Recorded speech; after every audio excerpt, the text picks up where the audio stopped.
Welcome to my channel happy kitchen. বন্ধুরা, এখন শীতের সময় মানেই হচ্ছে পিঠে পায়েসের দিন। তাই আমার আগের রেসিপিটা ছিল পায়েস, এবার আমি পাটিসাপটা করে দেখাচ্ছি। এই পাটিসাপটা পিঠে যেমন এমনি খেতেও ভালো লাগে, আর তার সাথে যদি পায়েস হয় তাহলে তো আর কথাই নেই। তো চলুন দেখে নিচ্ছি কিভাবে আমি পিঠেটা বানাচ্ছি। চলুন তাহলে ইনগ্রিডিয়েন্টসগুলো কী কী লাগছে দেখে নিচ্ছি। এখানে আমি এই মাপের 4.5 কাপ ময়দা নিয়েছি। ময়দাটাকে আমি কিছুটা দুধের মধ্যে কিন্তু গুলিয়ে নিয়েছি। আরও আমি এখানে দুধ অ্যাড করব। তাহলে আমার লাগছে ময়দা, দুধ, লাগছে নারকেলের পুর। এখানে আমি 1 মুঠ মতো সুজি একটু অল্প জলে ভিজিয়ে রেখে দিয়েছি। আর লাগছে চিনি, আর এখানে এলাচ নিয়ে নিয়েছি। এলাচটাকে আমি থেতো করে এর মধ্যে মিশিয়ে নেব। আমি তো বললাম আগেই কিছুটা দুধ আমি এর মধ্যে দিয়ে নিয়েছিলাম।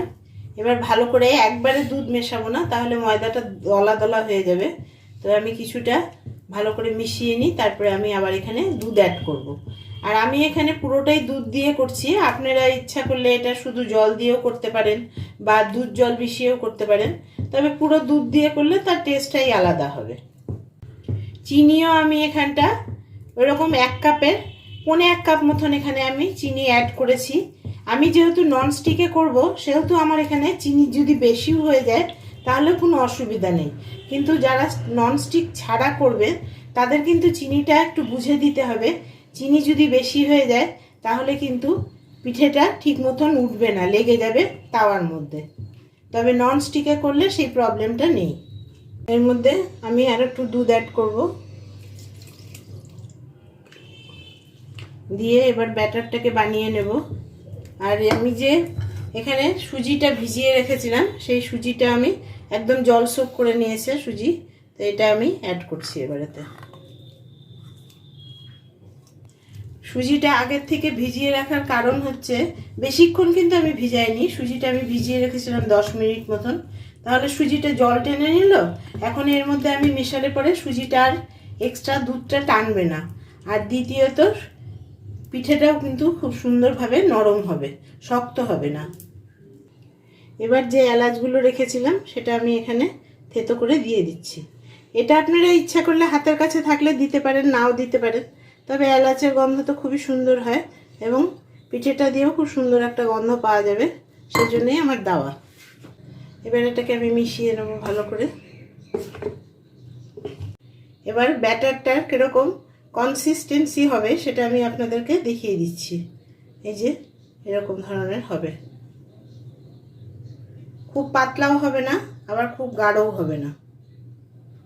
এবার এই ব্যাটারটাকে আমি 1 ঘন্টার জন্য ঢাকা দিয়ে রেখে দেব। নারকেলের পুর থেকে আমি একটু ছোট লিচি মতন নিয়ে নিয়েছি। এবার এটাকে হাতে দিয়ে এরকমভাবে একটু লম্বা করে পিঠের ভেতরে পুর বানিয়ে নিচ্ছি। আমি আগে আরও কয়েকটা করে রেখেছি। গ্যাসের ফ্লেমটা আমি ধরিয়ে নিচ্ছি, নিয়ে এতে আমি ননস্টিকের একটা ফ্রাইং প্যান বসিয়ে নিয়েছি।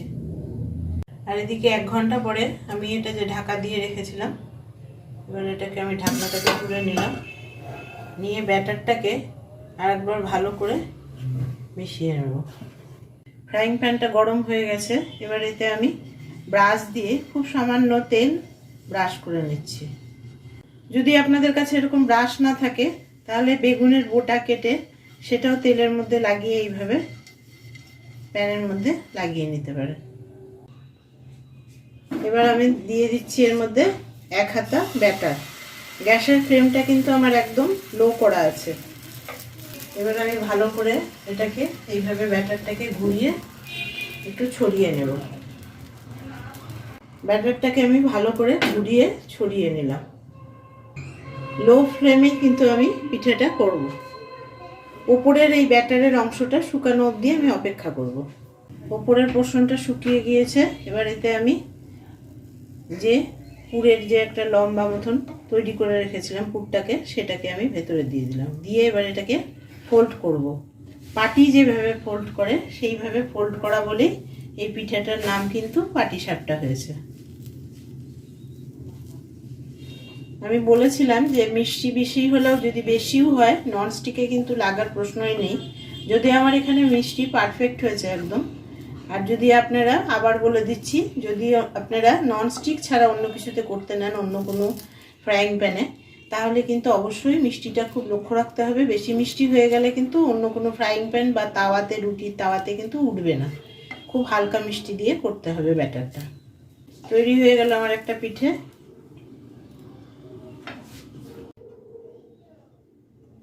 এবার আমি আপনাদের আর একটা করে দেখাচ্ছি। আমি কিন্তু ওই যে একবার তেলের মধ্যে একটু লাগিয়ে নিয়েছিলাম, সেই ব্রাশটাকেই আমি এতে ব্রাশ করে নেব। খুব বেশি কিন্তু তেল দেওয়া যাবে না, হালকা একটু তেল ব্রাশ করে নিতে হবে। গ্যাসের ফ্লেমটা লোই থাকবে। আর যখনই আমি ব্যাটারটা এর মধ্যে দেব হাতায় করে, তার আগে কিন্তু একটু নাড়িয়ে নিতে হবে।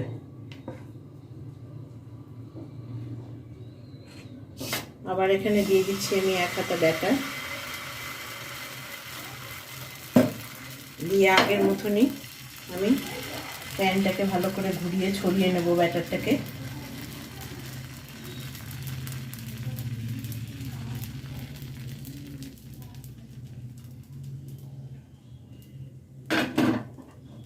দিয়ে উপরের অংশটা একটু শুকানোর জন্য অপেক্ষা করব। পুরটা শুকিয়ে এসেছে, আবার দিয়ে দিচ্ছি পুর এখানে, দিয়ে আবার এটাকে ফোল্ড করব।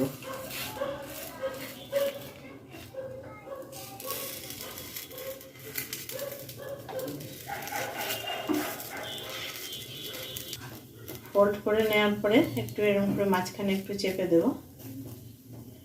আবার ওই পাশটা একটু ঘুরিয়ে একটুখানি চেপে নেব।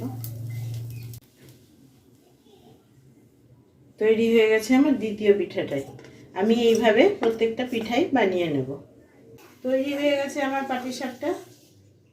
যদি আপনাদের এই রেসিপিটা ভালো লেগে থাকে তাহলে লাইক, শেয়ার, কমেন্ট এবং সাবস্ক্রাইব করতে ভুলবেন না। দেখা হচ্ছে পরের ভিডিওতে। Thank you.